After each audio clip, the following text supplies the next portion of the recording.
Hello friends, today we will learn ranking. इस ranking के topic में सबसे खास बात क्या है, ये एक सिंगल रो में वर्क करता है। जब भी आप रैंकिंग का क्वेश्चन आपको समझ ना आए कि ये रैंकिंग का क्वेश्चन है या फिर अरेंजमेंट का क्वेश्चन है, तो आप देखिए कि उसमें जितना भी डेटा डिस्कस किया गया होगा वो सिंगल एक रो का डेटा डिस्कस किया गया।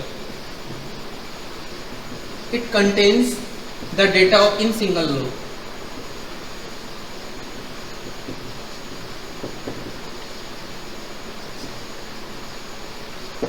इस रैंकिंग में आपके क्लर्क में 1 से 2 क्वेश्चन आ जाते हैं और पीओ के एग्जाम में 2 से 3 क्वेश्चन आने के चांसेस रहते हैं। अब स्टूडेंट क्या करते हैं, इन क्वेश्चंस में रिलेशंस बैठाने लगते हैं कि ये 18 पे है तो उसके बाद लास्ट से उसकी काउंटिंग कर लेते हैं। इस कंडीशन में वो 1 से 1.5 मिनट वेस्ट कर देते हैं। लेकिन यदि हम इसको एक फॉर्मूले की हेल्प से समझे तो एक बहुत आसान और आप इसको सेकंड्स में सोल्व कर सकते हैं, कोई भी क्वेश्चन हो रैंकिंग से रिलेटेड। तो इसके लिए मैं कुछ फॉर्मूले लिख रहा हूँ, आप ये फॉर्मूले याद रखना। सबसे पहला, रैंक इक्वल्स टू डिस्टेंस। जितनी भी आपको रैंक दी हो उसको आप डिस्टेंस मान लो, सिंपल। एक लाइन में जितनी रैंक दी है उसको डिस्टेंस मान लिया। Second, person. आपको क्वेश्चन में दिया होता है कि देयर आर 49 स्टूडेंट्स, 30 स्टूडेंट्स, तो उन पर्सन्स को भी हमें डिस्टेंस में चेंज करना होगा। उसके लिए person equals to distance minus 1। अब इस फॉर्मूले को मैं चेंज करके लिख रहा हूँ। डिस्टेंस को लेफ्ट हैंड साइड में लिख देता हूँ। डिस्टेंस लेफ्ट हैंड साइड में लिखूंगा तो ये -1 उधर जाके प्लस हो जाएगा। Person plus 1। मान लो आपको डिस्टेंस लिख लिया है तो आपको ये फॉर्मूला यूज करना होगा। और आपसे यदि आंसर में पूछा गया कि कितने पर्सन्स हैं टोटल पर्टिकुलर, अभी हम क्वेश्चन डिस्कस करेंगे तो उसकी हेल्प से मैं आपको समझाऊंगा कि ये किस तरीके से बताते हैं कि पर्सन और डिस्टेंस का रिलेशन। बस सिर्फ ये 3 फॉर्मूले याद रखिए और कुछ याद मत रखिए, आपका क्वेश्चन बड़े आराम से और इजीली सोल्व हो जाएगा। ये 3 फॉर्मूले, ठीक है। अब हम इसको रैंकिंग को क्वेश्चन की हेल्प से समझते हैं। हम क्वेश्चन नंबर 1 देखते हैं। इसमें लिखा है Nitin rank 18th in a class of 49 students, then what is his rank from the last. कि एक क्लास है जिसमें 49 स्टूडेंट्स हैं, तो मैंने बताया यदि आपको पर्सन दिए हुए हैं तो आप उसको डिस्टेंस में कैसे चेंज करेंगे। Formula number 3, distance equals to person plus 1। मैं पर्सन को शॉर्ट फॉर्म में पी से लिखूंगा और डिस्टेंस को शॉर्ट फॉर्म में डी से लिखूंगा, ठीक है, जिससे हमारा टाइम कम कंज्यूम हो। 49% प्लस 1 इक्वल्स टू 50। सिंपल एक लाइन ड्रॉ करो। इस लाइन में यहाँ पे टॉप लेफ्ट साइड में, इधर बॉटम, ये आपका फ्रंट होगा, ये बैक। जिस भी क्वेश्चन में जिस तरीके के स्टेटमेंट्स दिए हो आप उसको उस तरीके के स्टेटमेंट्स यूज करना। इधर आपका लेफ्ट होगा, इधर राइट, ये आपका अबव होगा, इधर होगा आपका बिलो। इससे ज़्यादा मेनली यूज करते नहीं है, यदि करें तो आप उसको इस तरीके से ही स्पेसिफाई कर सकते हैं, ठीक है। अब हमें इस क्वेश्चन में दिया हुआ है टॉप एंड बॉटम, तो हम और सबको डिलीट कर देते हैं, टॉप और बॉटम को यहाँ पे रखते हैं।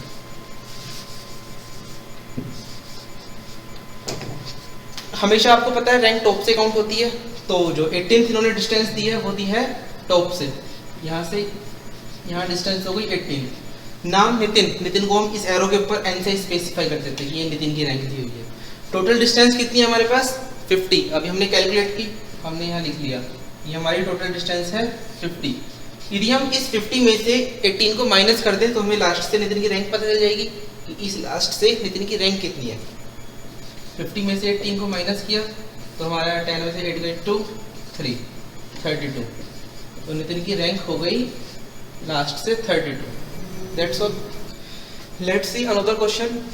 Manoj and Sachin ranked 7th and 11th respectively from the top in a class of 31 students. सबसे पहले हमने एक सिंगल लाइन ड्रॉ की। इसमें ये हो गया हमारा टॉप। ये सबसे पहले आपको स्पेसिफाई करना है जब भी आप ड्रॉ करें। ये हो गया bottom. Manoj and Sachin ranked 7th and 11th respectively from the top in a class of 31 students. तो 31 स्टूडेंट्स का मतलब डिस्टेंस कितनी हो गई, पर्सन प्लस 1। पर्सन कितने हैं 31 और 1 ऐड कर दिया 32, तो आपके पास टोटल डिस्टेंस कितनी है 32। हमने इसको लिख लिया। मनोज की रैंक है 7th, तो रैंक इक्वल्स टू डिस्टेंस,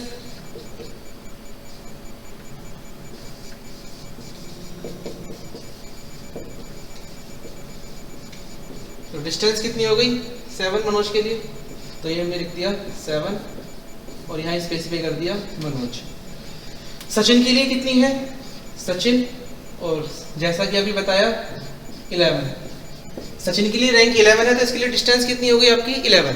अब हमें इन दोनों की डिस्टेंस रैंक लास्ट से बतानी है कि इनकी बॉटम से रैंक कितनी होगी 32, यहाँ से यहाँ तक ही मनोज के लिए बॉटम रैंक होगी, तो 32 में से 7 माइनस करेंगे कितना आएगा 32 माइनस 7 25, ये डिस्टेंस हो गई आपकी 25 मनोज के लिए। और सचिन के लिए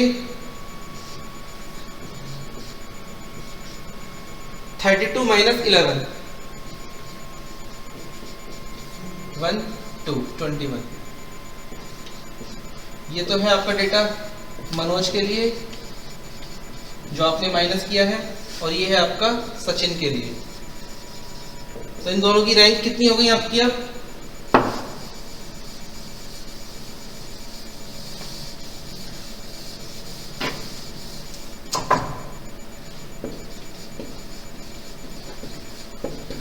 मनोज की हो गई थी आपकी 25 और सचिन की 21, ये है आपकी फ्रॉम द लास्ट से इन दोनों के डिस्टेंस। तो इस तरीके से आप ये क्वेश्चंस इजीली सॉल्व कर सकते हैं। Okay, let's see another question. In a row of children, A is 13th from the left and D is 17th from the right. In this row A is 11th from the right, then what is the position of D from the right? हमें दिया हुआ है कि A की left से rank कितनी है 13। सबसे पहले हमने एक लाइन ड्रॉ की, सिंगल लाइन, क्योंकि हमें पता है इसमें जितना भी डेटा दिया होगा एक सिंगल रो के अंदर दिया होगा।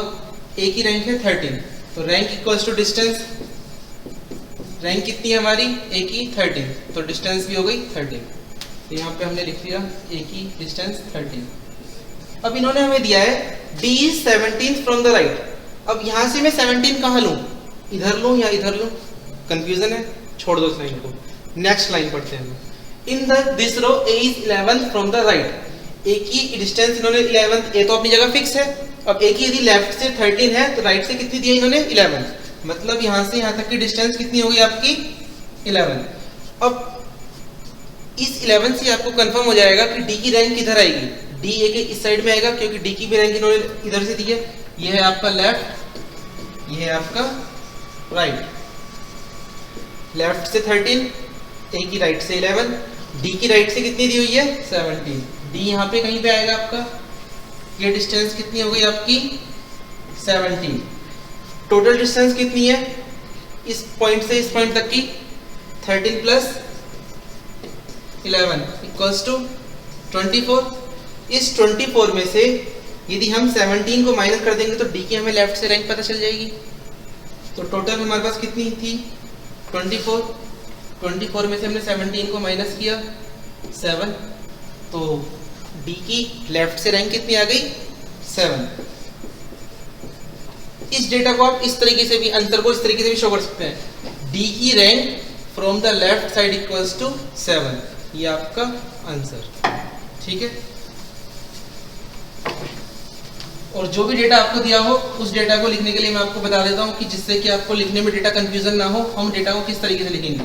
जैसे आपको A की रैंक दी हुई थी 13 फ्रॉम द लेफ्ट, तो आप सिंपल इसको इस तरीके से दिए A लेफ्ट कितनी रैंक है 13, D की 17 फ्रॉम द राइट, D की रैंक राइट से 17 और A की रैंक 11 फ्रॉम द राइट, तो A की रैंक राइट से 11।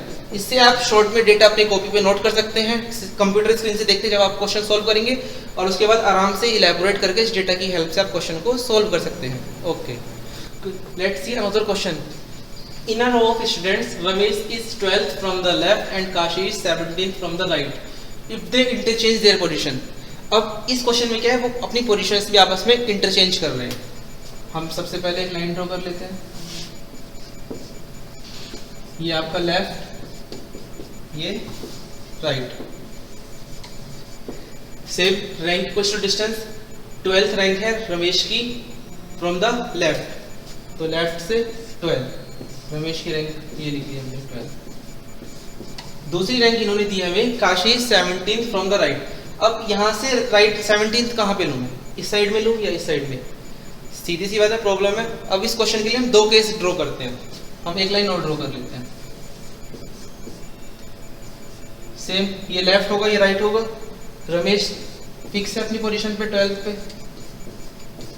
एक बार हम काशी को इधर मान लेते हैं और एक में हम इधर मान लेंगे। ये हो गया हमारा केस फर्स्ट, ये हो गया केस सेकंड। हमने माना काशी यहाँ पे कहीं पे है और इसकी रैंक कितनी है 17। और एक बार हमने माना काशी यहाँ पर कहीं पर है और इसकी रैंक कितनी है राइट से 17।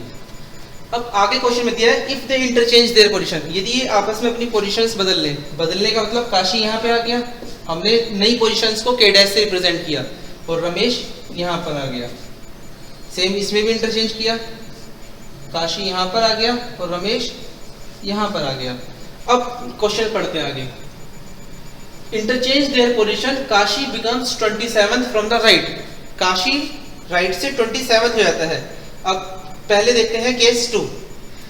काशी की पोजीशन पहले क्या थी, यहाँ से लेके यहाँ तक की डिस्टेंस कितनी थी 17। अब काशी की नई पोजीशन क्या हो गई, ये जहाँ पे रमेश था। अब यहाँ से यहाँ तक की डिस्टेंस कितनी दी हुई है इन्होंने 27 रैंक का मतलब 27 डिस्टेंस। तो क्या 27 17 से छोटा हो सकता है? नहीं हो सकता। तो इसलिए ये वाला केस तो हमारा गलत हो गया, इस केस को काट दो। ये केस सिर्फ आपको समझाने के लिए, जब आप क्वेश्चन पेपर में सोल्व करेंगे तो इसको आपको माइंड में सोचना है, इन चीजों को कॉपी पे नहीं करके देखना है, क्योंकि वहां पे हमें टाइम सेव करना होता है। इस केस में देखते हैं, काशी की रैंक पहले कितनी थी 17। अब काशी और रमेश ने इन पोजीशन इंटरचेंज की, तो काशी कहाँ आ गया, यहाँ पे आ गया। यहाँ से यहाँ तक की डिस्टेंस 27 हो सकती है क्योंकि ये 17 से ज्यादा है, तो हमने लिख लिया ये डिस्टेंस आपकी 27। अब हमसे इन्होंने क्या पूछा है क्वेश्चन में, how many students are there between Kashi and Ramesh. Kashi यहाँ पे, रमेश यहाँ पे, पोजीशंस इंटरचेंज हुई तो भी इनके बीच की डिस्टेंस तो सेम ही रहेगी। बीच की डिस्टेंस कैसे निकालेंगे, यहाँ से यहाँ तक टोटल डिस्टेंस कितनी है 27, और यहाँ से यहाँ तक जहाँ पे काशी बैठा हुआ है यहाँ से यहाँ तक डिस्टेंस कितनी है 17। इन दोनों के बीच की डिस्टेंस कितनी आ गई 27 माइनस 17, तो ये आ गया आपका 10। मैंने अपनी इस वीडियो की स्टार्टिंग में मैंने एक फॉर्मूला डिस्कस किया था, person equals to distance minus 1। हमसे इसमें स्टूडेंट्स पूछे, स्टूडेंट का मतलब पर्सन, तो हमें डिस्टेंस पता है, रमेश और काशी के बीच की डिस्टेंस कितनी है 10। 10 में से 1 माइनस किया 9, तो कितने पर्सन हुए रमेश और काशी के बीच में 9। That's all.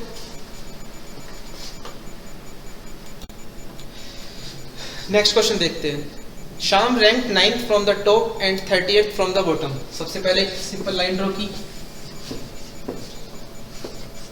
ये आपका टॉप, ये बॉटम। शाम की रैंक दी है 9th फ्रॉम द टॉप, तो ये हमने मान लिया शाम है, यहाँ से यहाँ तक की डिस्टेंस कितनी हो गई 9, क्योंकि रैंक इक्वल्स टू डिस्टेंस। और शाम की रैंक दी है बॉटम से 30 है, तो बॉटम मतलब यहाँ से यहाँ तक की डिस्टेंस कितनी दी है इन्होंने 38। आपसे क्या पूछा है, हाउ मैं find out the total student in the class. Total student कितने होंगे, दोनों को ऐड करो, टोटल डिस्टेंस कितनी होगी हमारी 38 प्लस 9 47। 47 कितनी क्या आई है हमारी डिस्टेंस।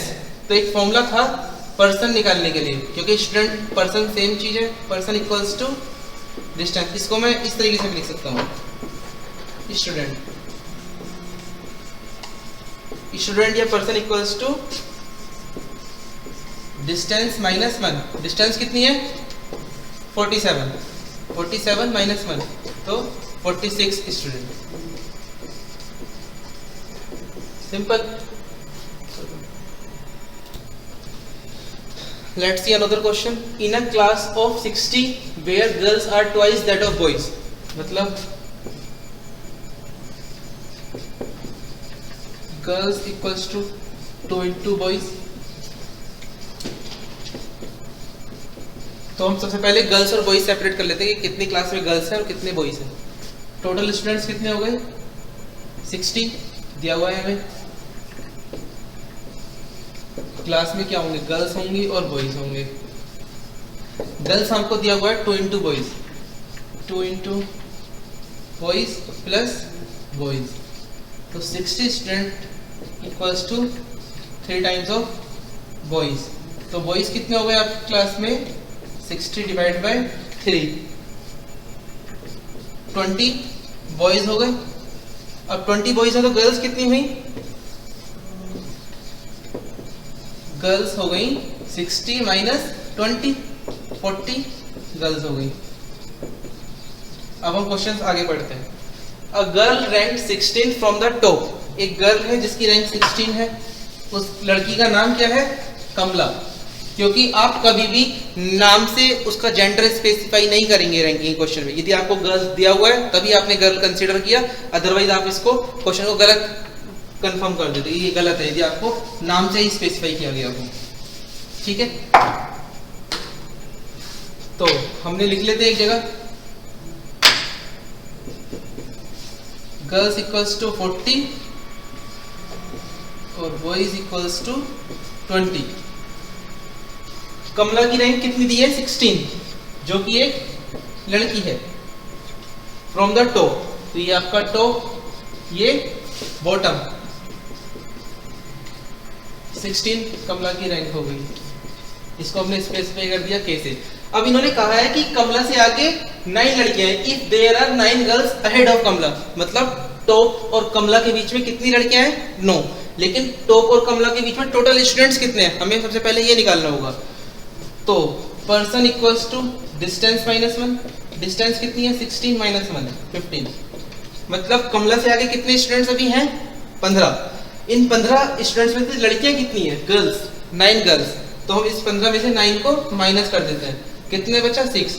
अब लड़कियां तो केवल 9 है, तो ये 6 क्या बचे? बॉयज। तो कमला से आगे कितने लड़के हुए? 6 बॉयज। अब 6 लड़के तो यहाँ पे आ गए, 6 बॉयज। फिर उसके बाद एक ही लड़की आ गई। अब इसके बाद कितने स्टूडेंट्स बचे? कितने लड़के? हमसे पूछा है ना how many boys are after Kamala, कि कमला के बाद कितने बॉयज बचे। टोटल बॉयज कितने हमारे पास? 20। 20 में से 6 आगे आ गए तो कितने बचे? 14। तो 14 बॉयज आफ्टर कमला। इस तरीके से क्वेश्चन सोल्व करने हैं। ठीक है, okay. Let's see another question. In a row of 40 children, P is 30th from the left and Q is 9th from the right. How many children are there between P and R if R is 4th from the to the left of Q? कि एक रो है हमारे पास, इस रो में हमारे पास 40 children's है। 40 children's का मतलब डिस्टेंस कितनी हो गई आपकी? 41, क्योंकि हमें पता है distance equals to person plus 1, person है 40 प्लस 1, तो डिस्टेंस कितनी हो गई? 41। अब P इज 30th, 30 इसकी रैंक दी हुई है P की, तो rank equals to distance, P 30 पे आ गया। अब इन्होंने दिया Q is 9th from the right. यदि मैं Q को कहाँ मानूं? यहाँ से यहाँ मानता हूँ या यहाँ मानता हूँ? अब इसके लिए मैं दूसरा केस ड्रॉ करके आपको समझाता हूँ। सिर्फ समझाने के लिए ड्रॉ कर रहा हूँ, ड्रॉ करने की कोई जरूरत नहीं है इसको। ये 30 डिस्टेंस है और ये टोटल डिस्टेंस कितनी है? 41। मैं एक बार मान लेता हूँ Q को इधर, कि Q हमारा इस साइड में है और Q की रैंक कितनी दी है इन्होंने? 9।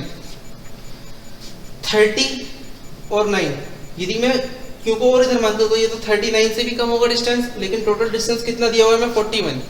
तो 39 हो सकता है क्या? क्या Q P के इधर आ सकता है? इस केस के अकॉर्डिंग आप देखिए 30 डिस्टेंस यहाँ तक है और 9 यहाँ तक है। यदि मैं इसको कुछ भी मानूं, इसको मैं 1 भी मान लेता हूँ, तो अब ये 40 डिस्टेंस हुआ, तो इसके अकॉर्डिंग 41, तो ये सेटिस्फाई नहीं कर रहा, तो ये वाला केस आपका गलत हो गया इस वजह से। इसलिए हमने Q को इस साइड में माना। Q की रैंक कितनी दी हुई है हमें? 9। अब इन्होंने आगे क्वेश्चन में क्या कहा है, ये आपको समझ में आ गया होगा। यदि ना आए तो वीडियो को रिवाइंड कीजिए और फिर से देखिए कि ये क्यों ऐसा हुआ है। क्योंकि इसमें 30 और 9, 39 स्टूडेंट्स से भी कम स्टूडेंट्स बैठेंगे और हमारे पास टोटल डिस्टेंस कितनी है? 41 इस केस में। अब हमने Q को यहाँ माना। अब इन्होंने क्या कहा है आगे क्वेश्चन में, इफ R एक तीसरा स्टूडेंट है, चिल्ड्रन है, जो Q से 4th लेफ्ट में बैठा है। लेफ्ट किधर है आपका? इधर, और राइट इधर। तो Q से 4 लेफ्ट में हमने मान लिया यहाँ पे कहीं पे बैठा हुआ है, यहाँ से यहाँ तक की डिस्टेंस कितनी हो गई 4। अब मैंने इसको इधर क्यों माना, टोटल डिस्टेंस जोड़ दें हम 30 + 9 39 में यदि मैं 4 यदि यहाँ पे मैं कहीं पे मानता R को तो 39 और 4 कितना हो जाता 43। क्या ये 43 हो सकता है 41 जब टोटल डिस्टेंस दी हुई हो, इसलिए हमें R को इधर माना। तो ये चीज आपको सोचनी है थोड़ा सा माइंड में, बस कर याद रखना है कि इस तरीके के केसेस में कैसे करना है आप लोगों को, ठीक है। R यहाँ माना, अब यहाँ से यहाँ तक की टोटल डिस्टेंस कितनी हुई आपकी, हमें P और R के बीच की डिस्टेंस बतानी है। तो ये डिस्टेंस टोटल कितनी हुई आपकी 13, 9 + 4 13 हो गई। R से लेके राइट हैंड साइड तक की डिस्टेंस, और P से राइट हैंड साइड तक की डिस्टेंस कितनी होगी, P से लेफ्ट तक की डिस्टेंस कितनी है 30, टोटल डिस्टेंस 41। तो राइट तक की डिस्टेंस कितनी आ गई 41 - 30। हम इसको कंप्लीट करें 41 - 30 11। तो ये आपकी डिस्टेंस आ गई 11। पीक से राइट तक की डिस्टेंस, तो P और R के बीच की डिस्टेंस कितनी बची, ये डिस्टेंस मतलब कि ये डिस्टेंस हो गई आपकी 2। अब यदि दो डिस्टेंस है तो पर्सन कितने निकालेंगे, क्योंकि हमसे पूछा है हाउ मेनी चिल्ड्रंस, आपसे डिस्टेंस या रैंक नहीं पूछी, आपसे चिल्ड्रंस पूछे हुए। Childrens equals to person, childrens equals to distance -1। Distance कितनी है 2 - 1 इक्वल्स टू 1। तो आपके P और R के बीच में टोटल कितने स्टूडेंट्स बैठे हुए हैं, तो आप यहाँ लिख दीजिए students between P and R equals to 1। Okay, ये हमारी एक 7 क्वेश्चंस थे टोटल, जिसकी हेल्प से हमने हर एक प्रॉब्लम को डिस्कस किया हुआ है।